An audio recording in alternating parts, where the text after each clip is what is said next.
En réalité, le CNDD-FDD n'a jamais accepté de mettre en application l'accord d'Arusha pour la paix et la réconciliation au Burundi. Depuis l'arrivée du CNDD-FDD, ce parti a toujours été en permanente confrontation avec l'accord d'Arusha pour la paix et la réconciliation. Il a toujours cherché à manipuler cet accord à des fins politiques lorsque cela l'arrangeait. On l'a vu quand ce parti a voulu introduire les quotas ethniques dans les institutions autres que politiques, y compris dans l'appareil judiciaire, mais aussi au sein des organisations de la société civile ou des ONG étrangères ou dans le secteur privé. Or, cela n'était pas prévu par l'accord ou la Constitution de 2005 qui introduit cet accord dans l'arsenal juridique burundais. Aujourd'hui, le travail qui est initié par le Sénat s'inscrit dans le prolongement de la volonté du CNDD-FDD d'en découdre avec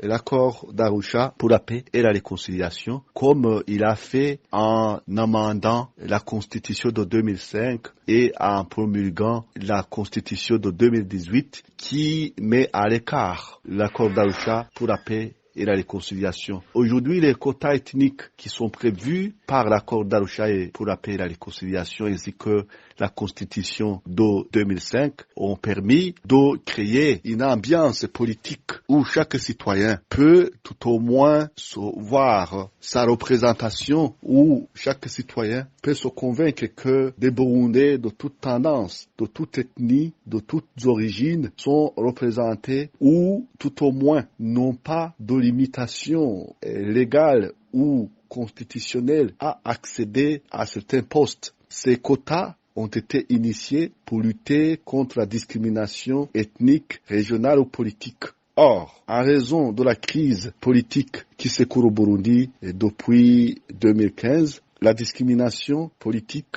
ethnique et régionale s'est accrue. Et d'ailleurs, l'insécurité qui a conduit des centaines de milliers de Burundais en exil et qui prévaut sur le territoire national ne permet pas de dire que la situation s'est stabilisée et que c'est le moment de revoir ce qui est prescrit par l'accord d'Arusha pour la paix et la réconciliation. Le gouvernement burundais devrait d'abord créer des conditions qui permettent à chaque Burundais d'avoir droit au chapitre, que des partis politiques fonctionnent comme ils le faisaient avant 2015, les organisations de la société civile puissent contribuer à ce débat, même à faire le suivi, auquel cas on pourrait véritablement dire qu'il est temps d'évaluer l'application, la mise en application ou la prorogation de ces quotas ethniques. Au cas contraire, le régime du CNDD-FDD va dire que ces quotas ne sont plus nécessaires, mais cela va créer une condition où des gens vont se sentir encore une fois discriminés